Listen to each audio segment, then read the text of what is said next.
हरे कृष्णा। जगत गुरु श्रील प्रभुपाद महाराज की जय। नमः ओम विष्णुपादाय कृष्ण पृष्ठाय भूतले श्रीमते भक्ति वेदांत स्वामी निति नामिने। नमस्ते सारस्वती देवे गौरवाणी प्रचारणे निर्विशेष शून्यवादी पाश्चात्य देशधारणे। जय श्री कृष्ण चैतन्य प्रभु नित्यानंद श्री अद्वैत गदाधर शिवासादि गौर भक्तवृंद। हरे कृष्णा कृष्ण कृष्ण हरे हरे, हरे राम राम राम हरे। आज हम लोग चर्चा करेंगे भक्ति की शुद्धता। भक्ति की शुद्धता हम लोग बोलते हैं ये कलयुग चालू है। कलयुग में हमें अपने इच्छा ये तृप्ति करने के लिए या पेट भरने के लिए या बाल बच्चों का पेट पालने के लिए या उनका संभाल करने के लिए प्रतिष्ठित होने के लिए हमें मेहनत करनी पड़ती है। लेकिन इसका ये मतलब नहीं है कि भक्ति छोड़ के मेहनत करना है। भक्ति पकड़ के मेहनत कर सकते हैं, लेकिन लोग आजकल क्या करते हैं, भक्ति को रखते हैं बाजू में और अपने दिन क्रम में इतने मस्त रहते हैं कि दिन रात वो मेहनत करते रहते हैं।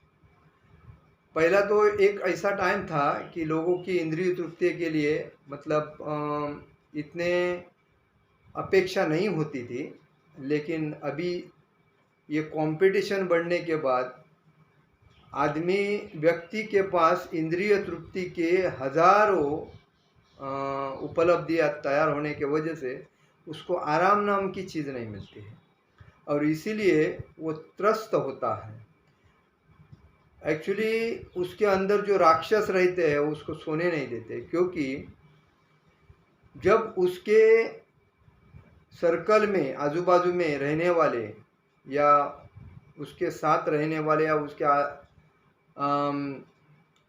दोस्त मित्र मंडली जो होती है उसमें कोई अगर व्यक्ति उससे थोड़ा भी कुछ ज़्यादा करता है तो इससे देखा नहीं जाता है।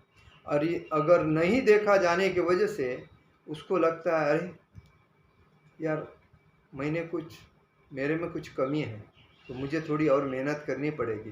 तो कंपटीशन उतर आने के बाद वो आराम करने के लायक नहीं रहता और इसीलिए वो त्रस्त हो जाता है कि पेट के लिए कमाने का जो दिमाग में विचार था वो रहता है बाजू में।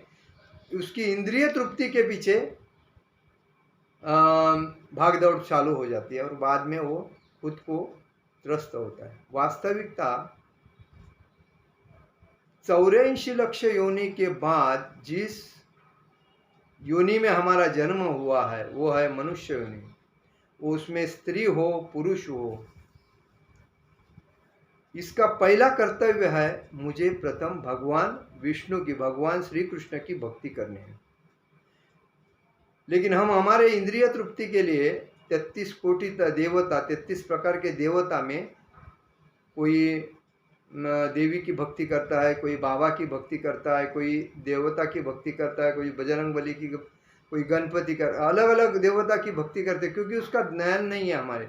हमें इतना मालूम है ये देवता भगवान है, हमें उसकी भक्ति करना चाहिए और उनकी भक्ति करने से हमारी इंद्रिय तृप्ति के अड़चनी आने वाले हैं वो बाजू हो जाएंगे। लेकिन ये सोच गलत है। इसमें स्पष्ट कहा गया है जब तक मनुष्य की प्रवृत्ति सांसारिक की और रहती है तब वह आध्यात्मिक तेज से एकाकार होने का इच्छुक रहता है। तब तक वह शुद्ध भक्ति के प्रदेश में प्रवेश नहीं कर सकता।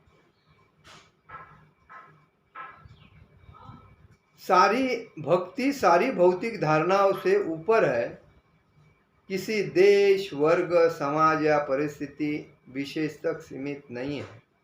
श्रीमद् भागवतम में कहा गया है कि भक्ति को दिव्य एवं अहेतुकी कहा गया है। भक्ति किसी लाभ की आशा के बिना की जाती है।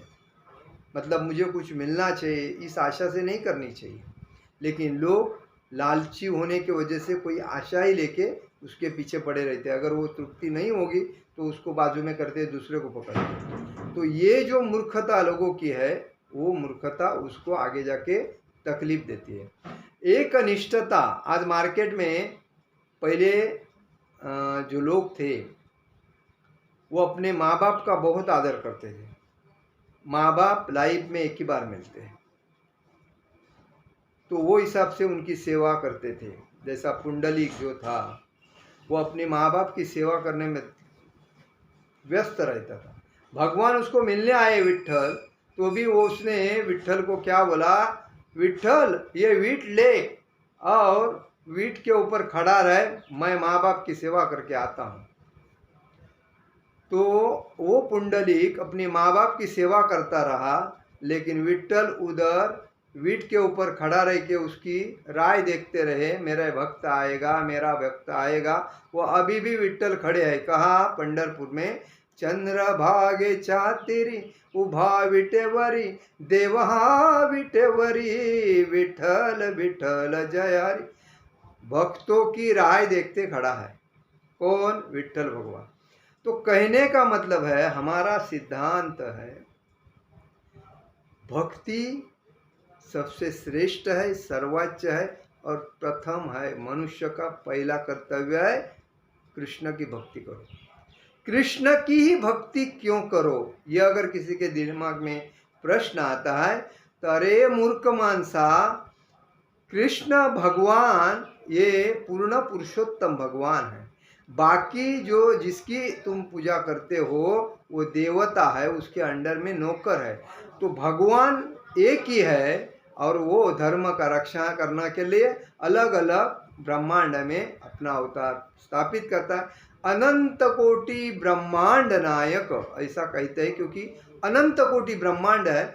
हर दिन वो अनंत कोटि ब्रह्मांड में एक एक ब्रह्मांड में वो अपने लीलाएं प्रकट करते हैं और वो उधर का भक्ति का प्रचार करते हैं। तो उसी बेसिस पे देवता नहीं है, देवता भगवान के अंडर में सेवक का काम करते हैं। जैसा कि वायुदेव हवा देता है, सूर्यदेव प्रकाश देता है, चंद्रदेव चंद्र का प्रकाश देता है रात को, बराबर। अग्निदेव अग्नि का प्रकाश। तो ये जो है ये देवता उसके अंदर काम करते हैं, लेकिन हम उनकी पूजा करते हैं।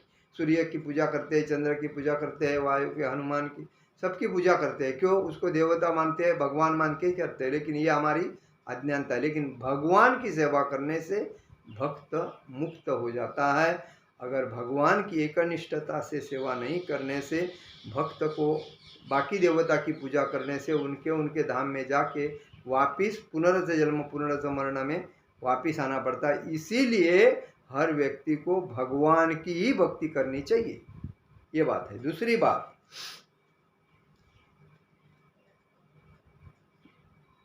क्योंकि हम ये जानते हैं कि इसमें भली भांति स्थापित हो चुका है कि भक्ति किसी वर्ग के लोगों तक ही सीमित नहीं है। मतलब कोई एक ही व्यक्ति, एक ही धर्म का लोग भक्ति करे, दूसरे नहीं करना, ऐसा नहीं। सभी ब्राह्मण, क्षत्रिय, वैश्य, शूद्र भक्ति कर सकते हैं। हिंदू, मुस्लिम, सिख, ईसाई, बौद्ध, जैन, क्रिश्चियन सब कर सकते हैं। भक्ति करना है तो किसी की करो। जैसा कि मुस्लिम हरिदास ठाकुर थे, मुसलमान थे, लेकिन उन्होंने भगवान श्री कृष्ण की भक्ति की। वो 3 लाख माला दिन में करते थे। जब तक माला पूरी नहीं होती वो प्रसाद ग्रहण नहीं करते थे। मुसलमान होने के बाद हिंदू बने और भक्ति किए, क्योंकि उनको मालूम है उनका जो धर्म है ये इंसान ने स्थापित किया है, वो धर्म नहीं है। मुसलमान कोई धर्म है नहीं, वो तो आतंकवाद है। और वो मतलब मुस्लिम लोग ये मतलब धर्म का गलत क्या असुरी प्रवृत्ति है मुसलमानों का। जो वो बोलते हैं हमारा धर्म अल्लाह है, असुरी प्रवृत्ति है, वो कुछ काम की नहीं। तो ऐसे धर्म से उसने त्याग करके हिंदू धर्म में आके हिंदू सनातन धर्म, यह देखिए हिंदू जो है ये सिंधु नदी के नाम के वजह से हिंदू नाम पड़ा, क्योंकि पाकिस्तान के बॉर्डर में सिंधु नदी बहती है, इंडिया भारत और पाकिस्तान के बीच में। तो पाकिस्तान लोग हिंदू लोगों को सिंधु बोल रहे थे, सिंधु सिंधु, तो सिंधु से उन्होंने हिंदू कहा। तो वो बोलते थे उधर हिंदू है, सिंधु है, सिंधु है, वो साइड के सिंधु है, तो सिंधु से हिंदू बन गए। तो ये बात है। तो हमारा वर्णाश्रम जो सनातन धर्म है, उसकी स्थापना जो है वो पहले से है, लेकिन उसमें वैष्णव धर्म की जो स्थापना है चैतन्य महाप्रभु ने की। नित्यानंद महाप्रभु, चैतन्य और नित्यानंद महाप्रभु ने वैष्णव सनातन धर्म की स्थापना की। सनातन धर्म को भक्तिमय लाने के लिए रामानुजाचार्य इन्होंने स्थापित किया, लेकिन बौद्ध धर्म ने इसी को पूजा पाठ वगैरह बंद करने के लिए कहा था। आज भी देखो अंबेडकर लोग जो बौद्ध धर्म को मानते हैं, वो लोग पूजा पाठ नहीं करते हैं, वो लोग भगवान को नहीं मानते हैं, वो खाली बौद्ध को मानते हैं और अंबेडकर को मानते हैं, डॉक्टर बाबा साहेब अंबेडकर। तो ये मतलब भक्त नहीं है, वो अभक्त है, और अभक्त की भक्त जब संगत करता है तो दुष्परिणाम उसको भोगना पड़ता है, इसलिए अभक्तों की संगति नहीं करना चाहिए। तो ये जो रामानुजाचार्य थे वो सनातन धर्म में वापिस भक्ति में पूजा पाठ का स्थान लाया। उसके पहले पूजा पाठ बौद्ध धर्म का आचरण, बौद्ध धर्म जब भगवान के रूप है, लेकिन उन्होंने मुख्य कहा था कि हिस्सा नहीं करना, कभी भी किसी प्राणी को नहीं मारना, कोई भी पक्षी, पशु पक्षी, मनुष्य, प्राणी का जीवन अनमोल है, उसको मारना नहीं। उसका प्रचार करने के लिए बौद्ध ने जन्म लिया। तो उसका प्रचार करते करते लोगों ने पूजा पाठ बंद किए, वही करते थे, तो पूरे भारतवर्ष दुनिया में वही चल रहा था। लेकिन जब रामानुजाचार्य आने के बाद उन्होंने भक्ति कितनी श्रेष्ठ है उसके बारे में सभी ग्रंथों का अभ्यास करने के बाद वापिस भगवान जिधर है उसकी पूजा पाठ होना जरूरी है, और इसका सिद्धांत उन्होंने स्थापित किया। इसीलिए सनातन धर्म सर्वश्रेष्ठ होने के बाद उसमें पूजा पाठ होना महत्व की बात है। जब भी कोई कार्य होता है उसमें पूजा पाठ होती है। पूजा पाठ करने से भगवान विष्णु, भगवान श्री कृष्ण प्रसन्न हो जाते हैं और उधर उनका वरदहस्त रहता है। इसीलिए भक्ति सर्वश्रेष्ठ है। तो कहने का मामला है, इसमें भक्ति सिद्धांत सरस्वती ठाकुर आणि भक्ति शिल प्रभुपाद जी ने वैष्णव श्री कृष्ण भक्ति में श्री कृष्ण भक्ति का प्रचार पूरे दुनिया में किया, और इसीलिए आज कृष्ण भक्ति का प्रचार दुनिया में हो रहा है। इसका महत्व का श्रेय किसको जाता है? तो चैतन्य अहिदर, भक्ति सिद्धांत सरस्वती ठाकुर और शिल प्रभुपाद जी को, क्योंकि उन्होंने पूरे दुनिया में वैष्णव भक्ति का प्रचार किया, श्री कृष्ण भक्ति का प्रचार किया। लेकिन इसमें दो लोगों ने ये जो भक्ति वगैरह मतलब पूजा पाठ वगैरह करने के लिए विरोध भी किया था, लेकिन उनको विरोध को ये दोनों ने भक्ति सिद्धांत सरस्वती ठाकुर और शिल प्रभुपाद जी ने साइड करके भक्ति का प्रचार किया। तो आज दुनिया में प्रथम भक्ति का स्थान सिद्धांत हो गया। कहने का मतलब है कि भक्ति किसी वर्ग के लोगों तक सीमित नहीं है। इसके अतिरिक्त जो भी व्यक्ति भक्ति में लगा हुआ है वह पहले उच्च वर्ग का ब्राह्मण पद पर प्रतिष्ठित है और सफल है। पाश्चात्य जगत में कृष्ण भावनामृत आंदोलन, गुरु महाराज शिल भक्ति सिद्धांत सरस्वती ठाकुर शिल प्रभुपाद आणि शिल प्रभुपाद जी ऐसी भक्ति वेदांत स्वामी शिल प्रभुपाद जी ने उनका प्रचार बहुत किया, और पाश्चात्य देशों के सभी वर्गों के सदस्य उन्होंने भक्त बना दिए। ब्राह्मणों का दावा है कि जो ब्राह्मण कुल में उत्पन्न हुआ नहीं हुआ वह जनेऊ धारण नहीं कर सकता, उच्च कोटि का वैष्णव नहीं बन सकता, किंतु हम इस सिद्धांत को नहीं मानते क्योंकि इसका समर्थन न तो कोई करता है। इसमें स्पष्ट कहा गया है वैष्णव स्वतः ब्राह्मण बन जाता है। इस विचार का समर्थन सनातन गोस्वामी ने अपनी पुस्तक हरिभक्ति विलास में किया है।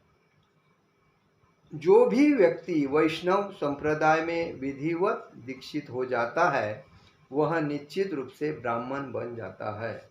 जिस तरह कासा नामक धातु पारे के साथ मिल गया तो वो स्वर्ण में बदल जाता है। मतलब कासा जो धातु है वो पारे, बराबर, पारे से मिल गया तो उसका स्वर्ण धातु बनता है। वैसा ही व्यक्ति विधि विधानुसार दीक्षा ग्रहण करने के बाद ब्राह्मण बन जाता है, ब्राह्मण से भी श्रेष्ठ वैष्णव बन जाता है।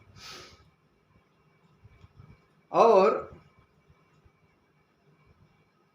आचार्यों के मार्गदर्शन में प्रामाणिक गुरु किसी भी व्यक्ति को वैष्णव संप्रदाय में बदल सकता है, जिससे वह अपने आप को ब्राह्मण के सर्वोच्च पद को प्राप्त करता है।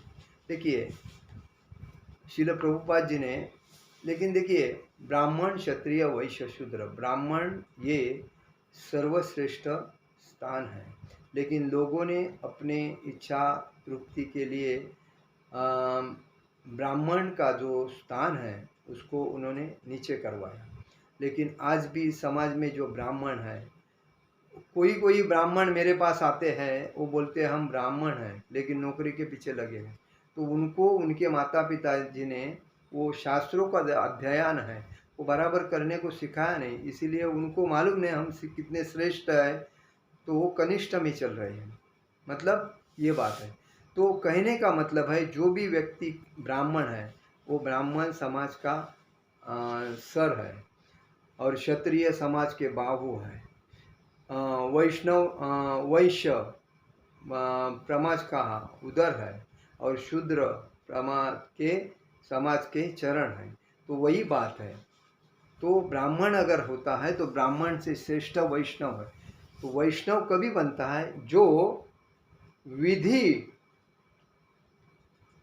विधिवत दीक्षित हो जाता है, वही आचार्यों के नियम पालना, गुरु करना, गुरु के नियमों का पालन करना, गुरु से दीक्षा लेना, हरिनाम दीक्षा लेना, वही भगवान के होम के सामने, तभी वो होता है।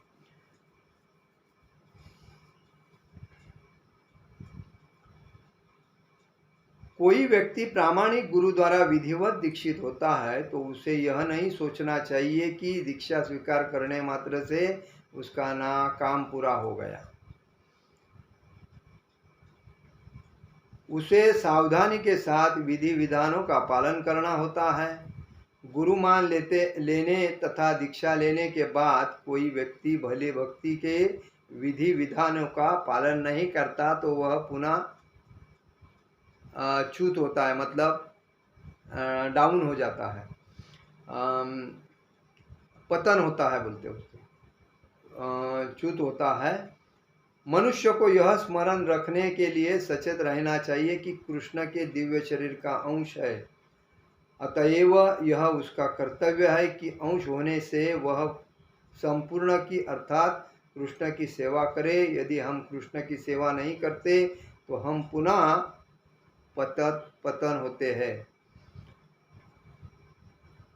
दूसरे शब्दों में दीक्षित होने मात्र से ही कोई ब्राह्मण के उच्च पद को प्राप्त नहीं होता, उसे अपने कर्तव्य निभाने होते हैं और दृढ़ता पूर्वक विधानों का पालन करना होता है।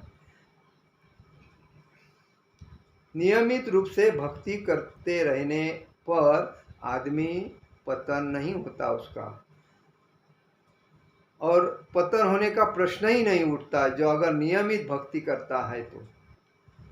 भक्ति के नियमों का ही पालन करना होता है और उसे पुनः स्थापन के लिए इतना ही पर्याप्त है। वही वैष्णव भक्ति संप्रदाय का यही रहस्य है। देखिए, दीक्षा लेने के बाद आदमी की भक्ति में प्रगति होनी चाहिए, नहीं कि अधोगति। क्योंकि लोग क्या करते हैं, भक्ति में दीक्षा लेने तक वो क्या बोलते हैं, मेरे को दीक्षा लेना है, मेरे को दीक्षा लेना है, दीक्षा लेना है, मैं दीक्षा लूँगी, दीक्षा लेगा, ऐसा बोलते हैं। सबसे मस्का पॉलिश लगा के गुरु को मिलाते हैं। गुरु मिलने के बाद उनको लगता है मैं ये साल में दीक्षा लूँगा, मैं इतना 16 माला कर रहा हूँ और नियमों का पालन कर रहा हूँ, मैं अभी बहुत मेहनत कर रहा हूँ भक्ति में, अभी मेरे को दृढ़ता आ रही है, मैं ऐसा बोलता है। जब उसको ये नहीं पता है कि मैं जब दीक्षा लूँगा, हरिनाम दीक्षा, तो मेरी जवाबदारी और बढ़ती है। मुझे कारण बोलने की ज़रूरत नहीं, मेरे को काम से टाइम नहीं मिलता है, बाल बच्चों से टाइम नहीं मिलता है, मेरा ओवर टाइम होता है, मेरे को मालिक छोड़ता नहीं, ये कारण नहीं बोलना है।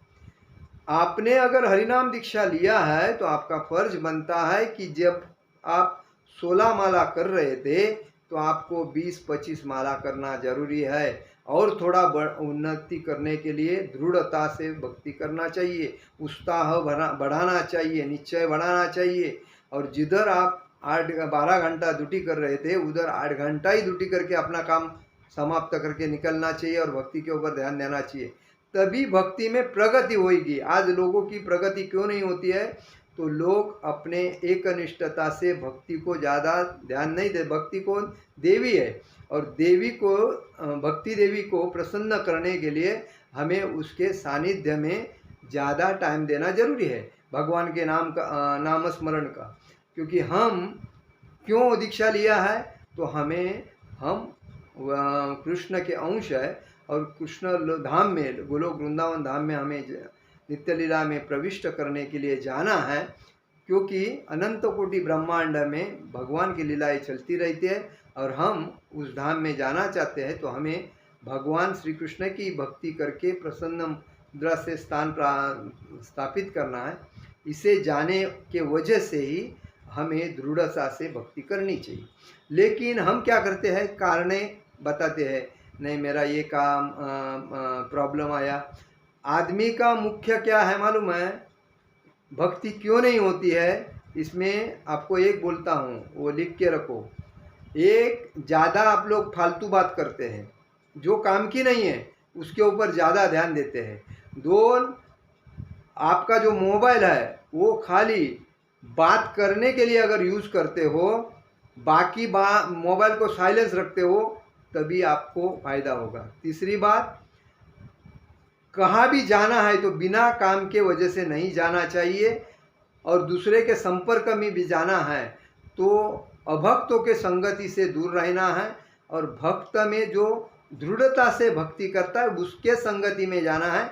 अन्यथा किसी के साथ नहीं जाओगे तभी आपको भक्ति में प्रगति मिलेगी, नहीं तो आपको भक्ति में थोड़ा सी प्रगति मिलेगी, बाद में डाउन होएंगे, थोड़ा ऐसे अप डाउन होता रहेगा। तो अप डाउन नहीं करना है, हमें भक्ति में प्रगति करते आगे आगे जाके सिद्धांत प्राप्त करना है और एकनिष्ठ भक्त होना है, तभी आप भक्ति का पा सकते हैं। लेकिन हमारा जन्म सिद्ध हक है, जन्म में आए हैं तो प्रथमता दीक्षा लेना जरूरी है। मनुष्य जीवन का मुख्य उद्देश्य है भगवत प्राप्ति, हरिनाम संकीर्तन करके भगवत प्राप्ति। तो हरिनाम संकीर्तन करने के टाइम पे हमें योग्य गुरु का मार्गदर्शन लेना चाहिए। योग्य गुरु जो शास्त्रों के नियमों को पालन करके उच्च कोटि का वैष्णव है, उसको ही योग्य गुरु मान के हमें दीक्षा लेनी चाहिए। और दीक्षा लेने के बाद हमारी जवाबदारी होती है कि भक्ति में प्रगति करने के लिए दृढ़ता से भक्ति करना और अपने गुरु का नाम लौकिक करना, न कि गुरु का नाम डाउन करना। तो ये सिद्धांत है, तो हमें इसी के ऊपर ज़्यादा फोकस करके चलना चाहिए। कारण जो बोलता है वो आदमी कभी सक्सेस नहीं होता, और जो कारण को मात करके जो कार्य करता है वही आदमी हमेशा सक्सेस होता है। तभी लोग जो हमें हमारे दिमाग खराब करने के लिए कोई फ़ोन करते हैं, कोई गलत बात हमारे दिमाग में डालते हैं, कोई मोबाइल में गलत हम देख के उसी के चक्कर में घूमते, ये सब मूर्खता का काम है। इससे कभी भी लंबा रहो और अपने भक्ति में दृढ़ता से भक्ति करो। सुबह अपने नियम को खुद को बदलाओ, खुद को बदलने से दुनिया देख के बदलती है। तुम दुनिया को बदलने जाओगे तो खुद ही बैंड हो जाओगे। खुद उठने का जो टाइम है वो रात को सोने का टाइम बदली करो। 10 बजे सोते हो, 9:30 बजे सो जाओ। 9 बजे सोने के बाद आपको 9, 10, 11, 12, 1, 2, 3, 4, 7 घंटा या 6 घंटा, कम मिनिमम 6 घंटा नींद होनी चाहिए। तो 7 घंटा अगर नींद मिलती है तो आपको 4 या 5 बजे उठना है। उठने के बाद नहा धो के तिलक वगैरह करके भगवान के सामने बैठ के चैंटिंग करना है। 7 बजे अगर मतलब 6 बजे करते हो, 1 डेढ़ घंटे में 16 माला हो जाती है, किसी के 2 घंटा जाते हैं। तो वो माला होने से हमें देखो कितना प्रसन्नता आता है। तो शिस्तबद्धता से भक्ति करोगे तो भक्ति में प्रगति पाओगे। उसके बाद ग्रंथ पढ़ना है। ग्रंथ पढ़ने के लिए आधा 1 घंटा हमें हर दिन देना चाहिए, नहीं कि 1 दिन पढ़ा 8 दिन नहीं पढ़ा, ये नहीं होना चाहिए। और उसके बाद अपने गुरुजनों के, योग्य गुरु के मार्गदर्शन के लेक्चर हमें हर दिन मोबाइल से सुनने चाहिए। और मोबाइल जो किसी किसी का गलत हमें मैसेज देते हैं, गलत फ़ोन करके माइंड को डिस्टर्ब करते हैं, ऐसे लोगों का कभी फ़ोन ही नहीं उठाना चाहिए, जो कि हमें हमारे भक्ति में या संसार में जीने के लिए डिस्टर्ब करते हैं। ऐसे लोगों को कभी स्थान नहीं देना चाहिए अपने साथ। तो ये बात है। हरे कृष्णा कृष्ण कृष्ण हरे हरे, हरे राम राम राम हरे हरे। जगत गुरु शिल प्रभुपाद महाराज की जय। परम पूज्य लोकनाथ स्वामी महाराज की जय। निताई गौर प्रेमानंदे। हरि हरि बोल।